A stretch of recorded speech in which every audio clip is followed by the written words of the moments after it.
Hi, welcome to the pre-calculus notes for chapter 2.2 titled Polynomial Functions of Higher Degree. Go ahead and write your name and what period you're in. All right, the first thing we're going to talk about is polynomial functions, okay? So the graph of a polynomial function is what we call continuous. And so if you have a 1, 2, 3, 4 term polynomial, it's going to create this continuous graph, okay? A discontinuous function is going to be when you have this piecewise deal and you have multiple parts to it, okay? All right, so polynomial functions have smooth, rounded graphs. So see how we have a nice smooth curve here, smooth, smooth, smooth, smooth, okay? Versus an x to the 2/3 power. If it's a fractional power, it's going to have kind of a sharp turn right here. That's not smooth, okay? All right. Monomial functions. This first part of the word, monomial, mono just means one. So one term, such as x to the nth power, so just one term. If n, or the exponent, is an even number, it's going to be this smooth, looking kind of like parabola-ish, okay? And if it's an odd exponent or power, it's going to have this sort of symmetry about the origin right here. So this one has symmetry unless it's shifted right, left, up, or down. It's going to have symmetry about the y-axis, and this one's going to have symmetry about the origin. All right, let's talk about the leading coefficient test. And here's what it says. It says, as x moves without bound to the left, x is going to approach negative infinity, or the right, x is going to go to positive infinity. The graph of the polynomial function f of x, when we have some leading term, a sub n, x to the nth power, eventually rises or falls. Okay, so what's happening here? Okay, so depending on what your leading term in your polynomial is what's really going to determine what happens as you go either direction. So coming from negative infinity or going to positive infinity is going to depend on what's happening. So on this one, on this graph to the left, it's going to fall to the left, meaning negative infinity this direction, and it's going to rise to the right. That's when your n is odd, so whatever your coefficient or your exponent, and your a sub n, your leading term, is positive, okay? Versus it rises to the left and it falls to the right when your n, or your exponent, is odd, but your first term is negative, okay? All right, so to tell what is happening, and you can look at all your terms, but you really just want to look at your leading term, okay? So there's something called the leading coefficient test.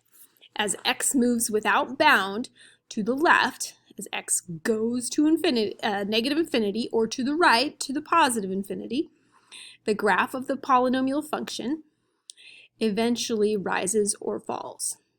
Okay, so when the exponent is even and the leading coefficient is positive, it's going to rise to the left and it's going to rise to the right. And if the exponent is even and the leading coefficient is negative, it's going to fall to the left and it's going to fall to the right. You guys probably recognize this one with parabolas, x squareds, quadratics, okay? All right, so let's look at an example. All right, if you are asked to describe the end behavior of each function, you're going to investigate the first term, okay? So two things are happening. We have a leading coefficient. There's a -1 right here. You can't see the 1, but there's a -1 right there. And there's an exponent of 3. Okay? Because of the exponent of 3 and the negative leading coefficient, this graph would rise to the left. It's going to go up this way, and it's going to fall to the right. If you want to see a complete and total graph, you can go to Desmos, type this in. It's going to look like this, just a little bit shifted. Okay? Part B says x to the 6th power, and the leading coefficient is 1. If it doesn't look like there is a leading coefficient, there's a 1 there that you can't see, right? So you don't even need to look at the rest of the polynomial. I mean, you can if you want to, but when your exponent is even and your leading coefficient is positive, then your graph is going to rise to the left and it's going to rise to the right. Okay. Part C, leading coefficient of -14 and an exponent of 4. Okay, so when your leading coefficient is negative and your exponent is even, your graph is going to fall to the left and your graph is going to fall to the right.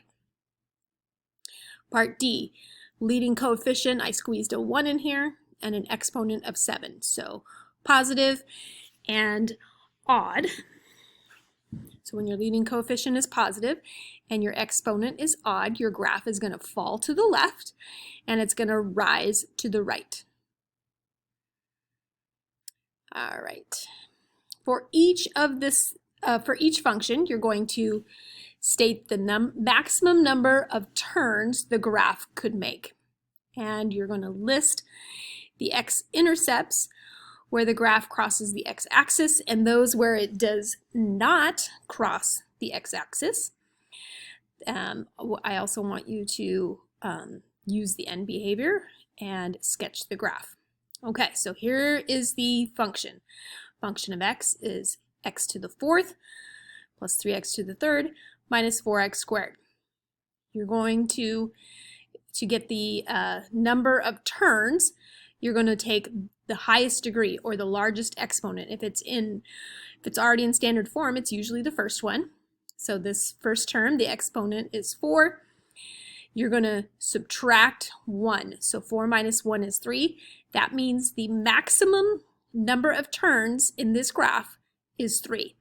So we watch here. So if we're coming this way, come down, up, a turn, so we go up, a turn, so we go down, up, a turn, so we go up. So we had 1 turn, 2 turns, 3 turns. Okay?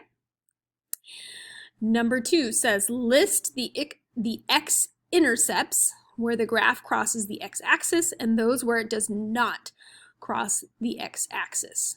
Okay, so we're going to take our function, we're going to factor it out. So this one has a GCF of what? X squared. X squared goes into all of those. That leaves us with x squared plus 3x minus 4. And then that's easily factorable because 4 times -1 is 3. So if we set each of these equal to 0, we're going to get 3 points where this graph crosses the x-axis at 0, 0. It's right there. And once at -4, 0, so right there. And once at 1, 0, so right there. Okay? And we know that the end behavior, because our leading coefficient is positive and our exponent is even, we know that it's going to go up to the left and up to the right. So we know that from this last intercept here, that it's got to be going up that way and it's got to be going up that way. That means our turns are going to happen in here. Okay, so we can sketch a graph of just from the algebraic information that they gave us. Okay? All right, let's look at another one. All right, so this time we have a negative leading coefficient and an exponent of 3. Okay, that means our end behavior is going up to the left and down to the right. And how many turns are we going to have? Well, our first or our largest exponent is 3. So if we start with 3 minus the 1, we get 2 turns. So for number 1, if they want us to state the number of terms, turns the graph could make, there are 2 turns. Okay, so we follow along here. Here's 1 turn, come up here, here's another turn. Okay, so there's our 2 turns. Number 2, we want to find our where it crosses the x-axis. So if we factor out the GCF, looks like we're going to factor out a negative, and they each have an x, so factor out a negative x. Factor this trinomial down to x minus 5 and x plus 1. That means we have 3 spots where we're crossing the x-axis. Once at 0, 0, so right there. Once at 5, 0, so right there. And once at negative 1, 0, so right there as well. And then using that end behavior, we know it should be going up here and down here. That means we can take our turns here and fill those in. All right. Use the zeros and the end behavior to graph the function. All right, so let's first figure out, because it's already factored for us, figure out where our intercepts are at. So we can plug a 2 in here, so we should have a point at 2, 0. We should have a negative 3 here, so we should have a point at negative 3, 0. And we should have a negative 5 here, so we should have another point at negative 5, 0. So we've got those 3 points. We know that we're also, if we multiply x times x times x, we get x cubed, or x to the 3rd power. So if we subtract 1, that means we should have 2 turns. Here's a turn, here's a turn. And our end behavior, because we would have an odd exponent and a positive coefficient, that means we should be going down to the left and up to the right. I would